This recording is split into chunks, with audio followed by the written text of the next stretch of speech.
नमस्कार. लीनाचे स्वयंपाकघरमध्ये मी लीना आपलं स्वागत करते. उपमा तर आपण नेहमीच बनवतो, पण कधी तुम्ही कोथिंबीरचा उपमा बनवलात का? खूप छान लागतो. अगदी मऊ लुसलुशीत, खाताना कोरडा पण लागत नाही. चला तर मग आजच्या या छान अशा रेसिपीला सुरुवात करूयात. गॅस या मध्यम आचेवर कढई गरम करायला ठेवायची आहे. इथे मी 1 वाटी रवा घेतलेला आहे. कढई गरम झाल्यावर रवा घालूया. सुरुवातीला रवा आपण कोरडाच भाजून घेणार आहोत. रवा भाजत असताना गॅस याच मध्यम ठेवायचे आहे. रवा हलकासा गरम झालेला आहे. आता याच्यामध्ये 4 टीस्पून साजूक तूप घालूया. रवा तुपामध्ये मिक्स करून हलका सोनेरी रंग येईपर्यंत भाजून घेऊयात. रवा भाजताना करपणार नाही याची सुद्धा काळजी घ्यायची आहे. रवा भाजत आहे तोपर्यंत आपण उपम्यासाठी लागणारी चटणी बनवूयात. मिक्सरच्या भांड्यामध्ये अर्धी वाटी बारीक चिरलेली कोथिंबीर घेऊयात. 3 हिरव्या मिरचीचे बारीक तुकडे करून घेतलेले आहेत. थोडीशी साखर, 1 टीस्पून जिरे पावडर घालूयात. जिरे घेतले तर जाडसरच राहतील म्हणून जिरे पावडर घेतलेली आहे आणि पावडर चटणीमध्ये व्यवस्थित मिक्स होईल. अर्धा लिंबूचा रस, थोडंसं मीठ आणि 1 ते 2 चमचे पाणी घालूयात. भांड्याला झाकण लावून याची मऊसूत पेस्ट बनवून घेऊयात. मिरचीचे प्रमाण तुम्ही तुमच्या आवडीप्रमाणे कमी किंवा जास्त करू शकता.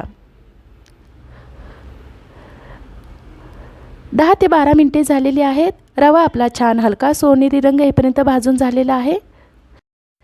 तसेच रवा भाजलेल्याचा वासही सुटलेला आहे. आता हा भाजलेला रवा मी एका ताटामध्ये काढून घेणार आहे.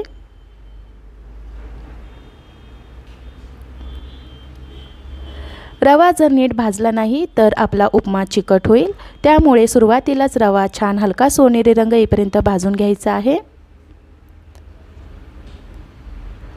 चटणीसुद्धा आपली छान वाटून झालेली आहे. आता आपण उपमा बनवायला घेऊयात. हे बघा चटणी छान वाटली आहे. त्याच कढईमध्ये मी सव्वा पळी तेल घालत आहे.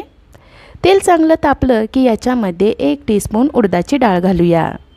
उडदाची डाळ हलका सोनेरी रंग येईपर्यंत भाजून घेऊयात. उपमा खाताना भाजलेली उडदाची डाळ छान लागते. डाळ आपली भाजून झाल्यावर 1 टीस्पून मोहरी घालूया. मोहरी चांगली तडतडून द्यायची आहे. मोहरी चांगली तडतडली की चिमूटभर हिंग, ताजी कढीपत्त्याचे पाणी घालायचे आहेत. खमंग फोडणी दिल्यानंतर इथे मी 2 मध्यम आकाराचे कांदे चौकोनी चिरून घेतलेले आहेत. कांदा घालूयात. गॅसच्या मध्यम आचेवर कांदा हलका सोनेरी रंग येईपर्यंत भाजून घेऊयात. जर तुम्हाला या उपम्यामध्ये कांदा घालायचा नसेल तर कांदा घातला नाही तरी चालेल. 7 ते 8 मिनिटे झालेली आहेत. कांद्याला हलका सोनेरी रंग आलेला आहे. आता आपण जी चटणी वाटून तयार केलेली होती ती चटणी याच्यामध्ये घालूया. गॅस याच मध्यम करून 2 ते 3 मिनिटे चटणी भाजून घेऊयात. जर तुम्ही कांदा घालणार नसाल तर कढीपत्त्याची फोडणी दिल्यानंतर ही हिरवी तयार केलेली चटणी घाला आणि 2 ते 3 मिनिटे परतून घ्या. चटणी भाजत असताना खूप सुंदर वास येतोय. कोथिंबीरचा उपमा आपला खूप छान होणार आहे. 2 ते 3 मिनिटे चटणी भाजून झाल्यानंतर भाजून ठेवलेला रवा घालूया. रवा मिक्स करून तो सुद्धा 2 ते 3 मिनिटे चटणीमध्ये परत भाजून घेऊयात. रवा हळूहळू चटणीमध्ये मिक्स करत असताना रव्याला हलका हिरवा रंग यायला सुरुवात होईल. हे बघा रव्याला हलका हिरवा रंग यायला लागलेला आहे. चटणीमध्ये तो व्यवस्थित मिक्स झालेला आहे. आता आपण ज्या वाटीने रवा मोजून घेतला आहे त्याच वाटीने 2.5 वाटी उकळलेले पाणी घालूयात. उकळलेले पाणी घातल्यानंतर रवा लगेच उमलायला सुरुवात होईल. मिक्सरच्या भांड्यामध्ये सुद्धा शिल्लक असलेलं पाणी घालून भांडं खंगळून घेऊयात. गुठळी होऊ नये म्हणून आपण उलटण्याच्या साहाय्याने एकसारखे हलवत राहणार आहोत. गरज वाटलीच तर आपण आणखीन थोडं उकळलेले पाणी घालणार आहोत. उकळलेलं पाणी घातल्यामुळे रवा हळूहळू उमलायला लागलेला आहे. चटणी वाटताना थोडंसं मीठ घातलेलं होतं त्यामुळे मीठ चवीप्रमाणे घालायचं आहे. थोडीशी साखर घालूया. मिक्स करून घेऊया. रव्याने आपलं पाणी शोषून घेतलेलं आहे. कुठेतरी रवा दिसत आहे त्यामुळे आणखीन याच्यामध्ये अर्धी वाटी उकळलेले पाणी घालूयात म्हणजे रवा आपला छान मुरेल आणि उमलेल सुद्धा. हे बघा कुठेतरी रवा दिसतोय त्यामुळे याच्यामध्ये आपण अर्धी वाटी उकळलेले पाणी घालूयात. मिक्स करूयात.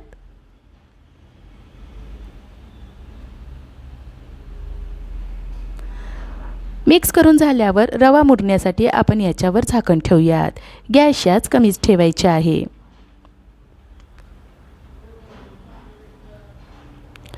2 ते 3 मिनिटे झालेली आहेत. झाकण काढूया. उपम्याला छान हलका हिरवा रंग आलेला आहे. खालून वरपर्यंत व्यवस्थित हलवून घेऊयात. कुठेही रवा आता आपला दिसत नाही आहे. मिक्स करून झाल्यानंतर उपम्याची चव आणखीन वाढण्यासाठी कढईने थोडंसं तूप सोडूयात. मिक्स करून घेऊयात. मिक्स करून झाल्यानंतर तूप मुरण्यासाठी आपण परत याच्यावर झाकण ठेवणार आहोत. 2 ते 3 मिनिटे झाले की झाकण काढूयात. परत एकदा आपण खालून वरपर्यंत व्यवस्थित हलवून घेऊयात. कोथिंबीर उपमा आहे म्हटल्यावर वरून आणखीन कोथिंबीर ही आलीच, त्यामुळे भरपूर सारी बारीक चिरलेली कोथिंबीर घालून मिक्स करून घेऊयात.